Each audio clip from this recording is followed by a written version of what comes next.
Hello friends, நம்ம இப்போ financial year 2023-24ஓட இன்கம் டேக்ஸ் ரிட்டர்ன் ஃபைல் பண்ணுற டைம் வந்துடுது. ஸோ அதோட டியூ டேட் பார்த்தீங்கன்னா 31st July 2024. ஸோ அதுக்கு ரிலேட்டடான டவுட்ஸ் தான் நிறைய பேர் கேட்குறாங்க. ஸ்பெசிஃபிக்காக சீனியர் சிட்டிசன்ஸ் ஓல்டு ரெஜிமில் ஃபைல் பண்ணுமா இல்லை நியூ ரெஜிமில் ஃபைல் பண்ணுமா, எது பெனிஃபிஷியல், அந்த மாதிரி கிளாரிஃபிகேஷன்ஸ்லாம் நிறைய என்கிட்ட வந்திருக்கு இப்போ. ஸோ அதை பற்றி தான் நம்ம இந்த வீடியோவில் பார்க்க போகிறோம்.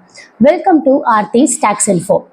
சீனியர் சிட்டிசன்ஸ்னால் யார் பார்த்தீங்கன்னா, ஆஸ் ஆன் 31st March 2024 அன்னைக்கு நான் 60 years அண்ட் அபவ் இருக்கேன், but less than 80 years. So 60 to 80 yearsக்குள்ளே ஃபால் ஆகிற எல்லா பர்சன்ஸுமே சீனியர் சிட்டிசன் கேட்டகரியில் வருவாங்க.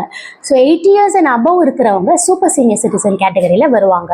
ஸோ இந்த சீனியர் சிட்டிசன்ஸ்க்கு ஓல்டு ரெஜிம் பெனிஃபிஷியலா இல்லை நியூ ரெஜிம் பெனிஃபிஷியலான்னு கேட்டிங்கன்னா அது பிளைண்டாக நம்மளால சொல்ல முடியாது. ஸோ எல்லாமே கேஸ் ஸ்பெசிஃபிக்காக தான் நம்ம பார்க்குற மாதிரி இருக்கும். It all depends upon your income and investment. உங்களுக்கு எந்த மாதிரி இன்கம்லாம் இருக்குது, எந்த மாதிரி இன்வெஸ்ட்மெண்ட்ஸ்லாம் நீங்கள் வச்சுருக்கீங்க அப்படின்றத பார்த்துட்டு அதுக்கான கம்ப்யூட்டேஷன் ஆஃப் டேக்ஸ் போட்டுட்டு அதில் எது பெனிஃபிஷியல் டு த அசஸின்னு பார்த்து தான் நம்மளால் டிசைட் பண்ண முடியும். ஸோ இப்போ நான் பேசிக்காக சொல்கிறேன், இந்த வீடியோவில் 3 விஷயங்கள் பார்க்கணும். ஒன்று, உங்களுக்கு எந்த மாதிரி இன்கம் இருக்குது, இன்னொன்று நீங்கள் என்ன மாதிரி இன்வெஸ்ட்மெண்ட்ஸ்லாம் வச்சுருக்கீங்க, மூணாவது உங்களோட டோட்டல் இன்கம் எந்த ஸ்லாப் ரேட்டில் ஃபாலோ ஆகுதுன்றதை பார்க்கணும். ஸோ மெஜாரிட்டி சீனியர் சிட்டிசன்ஸ்க்கு பார்த்தீங்கன்னா சோர்சஸ் ஆஃப் இன்கம் எந்த மாதிரி இருக்கும், ஒன்று பென்ஷனாக இருக்கும், அப்படி இல்லைனா இன்ட்ரெஸ்ட் இன்கமாக இருக்கும். நீங்கள் எஃப்டியில் போட்டிருப்பீங்க, இல்லை சேவிங்ஸ் இன்ட்ரெஸ்ட் இருக்கும். அப்படி இல்லைனா ஏதாவது ஒரு ஸ்கீமில் போட்டிருப்பீங்க, சீனியர் சிட்டிசன் ஸ்கீமில் போட்டிருப்பீங்க, அதுலேருந்து வர இன்ட்ரெஸ்ட் இன்கம் இருக்கலாம். இல்லைனா உங்களுக்கு ப்ராப்பர்ட்டி நீங்கள் ஓன் பண்ணுறீங்கன்னா உங்களுக்கு ரெண்டல் இன்கம் வரலாம். அப்படி இல்லைனா ப்ராப்பர்ட்டி சேல் பண்ணுறீங்கன்னா கேபிட்டல் கெயின்ஸ் வரலாம். ஸோ இது மாதிரி தான் மெஜாரிட்டி இருக்குமே தவிர பிஸ்னஸ் இன்கம் ரொம்ப ரேராக தாங்க வரும். ஸோ அப்படி பார்த்தீங்கன்னா உங்களுக்கு நீங்கள் நியூ ரெஜிமா ஓல்டு ரெஜிமான்றது நீங்கள் எவ்ரி இயர் சேஞ்ச் பண்ணிக்கலாம். பிஸ்னஸ் பீப்புளாக இருந்தால் மட்டும்தான் நீங்கள் ஒரு வருஷம் நியூ ரெஜிம்னு சூஸ் பண்ணிங்கன்னா நெக்ஸ்ட் 5 yearsக்கு நம்மளால் மாற்ற முடியாது. பட் சேலரிட் பீப்புள் என்ன பண்ணலாம், நான் பிஸ்னஸ் இன்கம் பீப்புள் என்ன பண்ணலான்னா எவ்ரி இயர் உங்களோட டேக்ஸ் எப்படி இருக்குன்றதை பார்த்துட்டு நீங்கள் சேஞ்ச் பண்ணிக்கலாம். ஸோ இப்போ பார்த்தீங்கன்னா உங்களோட சோர்ஸ் ஆஃப் இன்கம் என்னென்னன்றதை பார்த்துட்டு அதுக்கு நீங்கள் என்ன மாதிரி இன்வெஸ்ட்மெண்ட்ஸ்லாம் வச்சுருக்கீங்க. ஸோ ஆல்ரெடி நீங்கள் வந்து எல்ஐசிலாம் பே பண்ணிட்டு இருக்கீங்க, மெடிக்ளைம் இன்சூரன்ஸ்லாம் வச்சுருக்கீங்க. ஸோ 1,50,000க்கு உங்களுக்கு ஆல்ரெடி இன்வெஸ்ட்மெண்ட்ஸ்லாம் இருக்குது அப்படின்னா நமக்கு ஓல்டு ரெஜிம் பெனிஃபிஷியலாக இருக்கும். ஏன்னா நீங்கள் ஹை இன்வெஸ்ட்மெண்ட் பண்ணுற பர்சனாக இருக்கலாம், இல்லை நீங்கள் இன்வெஸ்ட்மெண்ட்டே பண்ணாத பர்சன், உங்களுக்கு எந்த இன்வெஸ்ட்மெண்ட்டும் கிடையாது, வெறும் இன்கம் இருக்குது, நீங்கள் ரிட்டர்ன் ஃபைல் பண்ணணும்னு நினைக்கிறீங்க அப்படின்னா உங்களுக்கு நியூ ரெஜிம் தான் பெனிஃபிஷியல். ஸோ அந்த மாதிரி நம்ம ஒரு கேஸஸும் பார்க்குற மாதிரி இருக்கும். ஸோ இப்போ பேசிக்காக நான் உங்களுக்கு எக்ஸ்பிளைன் பண்ணிவிட்டு ஒரு எக்ஸாம்பிளோட நான் உங்களுக்கு இந்த வீடியோவில் காட்ட போகிறேன். ஸோ என்னென்ன மாதிரி டிடக்ஷன்ஸ்லாம் நீங்கள் கிளைம் பண்ணிக்கலாம் ஓல்டு ரெஜிமில் பார்த்தீங்கன்னா உங்களுக்கு ஸ்டாண்டர்ட் டிடக்ஷன் 50,000 வரும். இன்னொன்று, நமக்கு இன்ட்ரெஸ்ட் இன்கம் இருக்குது அப்படின்னா மோர் தென் 50,000 நீங்கள் ஏர்ன் பண்ணுறீங்கன்னா 50,000 80 TTBயில் நீங்கள் கிளைம் பண்ணிக்கலாம். ஸோ இதெல்லாம் நீங்கள் ஓல்டு ரெஜிமில் இருந்தால் மட்டும்தான் டிடக்ஷன்ஸ் கிளைம் பண்ண முடியும். பட் நியூ ரெஜிமில் இப்போ புதுசாக ஸ்டாண்டர்ட் டிடக்ஷன் 50,000 வரைக்கும் கிளைம் பண்ணலான்னு போட்டிருக்காங்க. அதே மாதிரி நீங்கள் உங்களுக்கு டோட்டல் இன்கம் வெறும் 5 lakhs தான் இருக்குது அப்படின்னா உங்களுக்கு ஓல்டு ரெஜிம் நியூ ரெஜிம் ரெண்டுத்துலையுமே ரீபேட்லேயே கவர் ஆகிடும். ஸோ நீங்கள் எய்தர் ஆப்ஷன் சூஸ் பண்ணிக்கலாம், old regime or new regime. But நீங்கள் உங்களோட total income more than 5 lakhs இருக்குது, ஆனால் லெஸ் தென் 7 lakhs இருக்குது, இன்வெஸ்ட்மெண்ட்ஸ் எதுவுமே இல்லை அப்படின்னு நீங்கள் ஃபீல் பண்ணீங்கன்னா நியூ ரெஜிமில் அப் டு 7 lakhs ரீபேட் கொடுத்துருக்காங்க 25,000 வரைக்கும். ஸோ அப்போ நியூ ரெஜிம் தான் உங்களுக்கு பெனிஃபிஷியல். ஸோ இந்த மாதிரி நம்ம பல விஷயங்கள் அனலைஸ் பண்ணிட்டு தான் நம்மளால சூஸ் பண்ண முடியும். இப்போ நான் உங்களுக்கு ஒரு எக்ஸாம்பிளோட காட்டுறேன் வாங்க.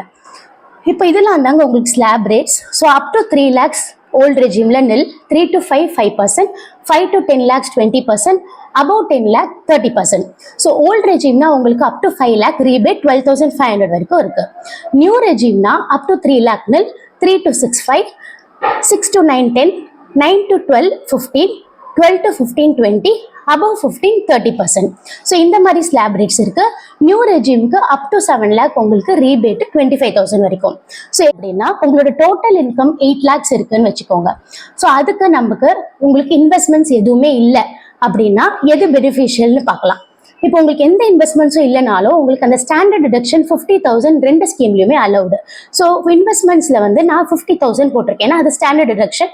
பென்ஷன் இன்கம் இருக்குது அப்படின்னா அலௌடு உங்களுக்கு. ஸோ அதோட டாக்ஸபிலிட்டி பார்த்தீங்கன்னா 7,50,000. ஸோ இதுக்கான டேக்ஸ் வந்து உங்களுக்கு 52,400 வருது ஓல்டு ரெஜிமில். நியூ ரெஜிமில் 16,200 வருது. ஸோ இதில் பார்த்தீங்கன்னா ஆப்வியஸ்லி உங்களுக்கு நியூ ரெஜிம் தான் பெனிஃபிஷியல், ஏன்னா உங்களுக்கு வேற எந்த இன்வெஸ்ட்மெண்ட்ஸும் கிடையாது. இதுவே உங்களுக்கு இன்வெஸ்ட்மெண்ட்ஸ்லாம் இருக்கு அப்படின்னா ஸ்டாண்டர்ட் டிடக்ஷன் பென்ஷன் இன்கம் இருக்குன்னா அது ஸ்டாண்டர்டா ரெண்டு ஸ்கீம்லையுமே அலௌடு. ஸோ இப்போ ஓல்ட் ரெஜிம்ல உங்களுக்கு இன்வெஸ்ட்மெண்ட்ஸ் ஒரு 1,60,000 வரைக்கும் இருக்கு. அந்த 1,60,000 எனி காம்பனன்ஸா இருக்கலாம். நீங்க வந்து 80Cல 1,50,000 இருக்கலாம், இல்லைன்னா உங்களுக்கு 80 TTB இன்ட்ரெஸ்டோட டிடக்ஷன் 50,000 ஆகும், பேலன்ஸ் வந்து 80C 80D அந்த மாதிரி காம்பனன்ஸாகவும் இருக்கலாம். ஸோ எனி காம்பனன்ஸோட உங்களுக்கு டோட்டல் இன்வெஸ்ட்மெண்ட்ஸ் 1,60,000 வரைக்கும் இருக்குன்னா அப்போ உங்களுக்கு டிடக்ஷன்ஸ் வந்து 2,10,000 வரைக்கும் ஓல்டுல எடுத்துக்கலாம். நியூல வெறும் ஸ்டாண்டர்ட் டிடக்ஷன் 50,000 எடுத்துட்டு டாக்ஸபிள் இன்கம் பார்த்தீங்கன்னா ஓல்டுல 5,90,000 நியூல 7,50,000 வரும். ஸோ ஓல்டு ரெஜிம் படி உங்களுக்கு டோட்டல் டேக்ஸ் 29,120, நியூ ரெஜிம் படி 31,200. ஸோ இப்போ பார்த்தீங்கன்னா உங்களுக்கு நிறைய இன்வெஸ்ட்மெண்ட்ஸ் இருக்கு அப்படின்னா ஓல்டு ரெஜிம் போங்க, இன்வெஸ்ட்மெண்ட்ஸே இல்லை அப்படின்னா நீங்க நியூ ரெஜிம் போகலாம். ஸோ அதுவுமே நம்ம கேஸ் டு கேஸ் இந்த மாதிரி ஒர்க் அவுட் பண்ணி பார்க்கணும். ஸோ இப்போ இந்த ஃபினான்ஷியல் இயர் 2023-24ல ஐடி ரிட்டர்ன் ஃபைல் பண்ணும்போது உங்களுக்கு டிஃபால்ட்டாக நியூ ரெஜிம் தான் ஆப்ஷனாக வச்சுருக்காங்க. இன்கேஸ் நீங்கள் ஓல்டு ரெஜிம் மாற்றணும் அப்படின்னா நீங்கள் ஓல்டு ரெஜிம்ன்றதை சூஸ் பண்ணி தான் ஃபைல் பண்ணணும்.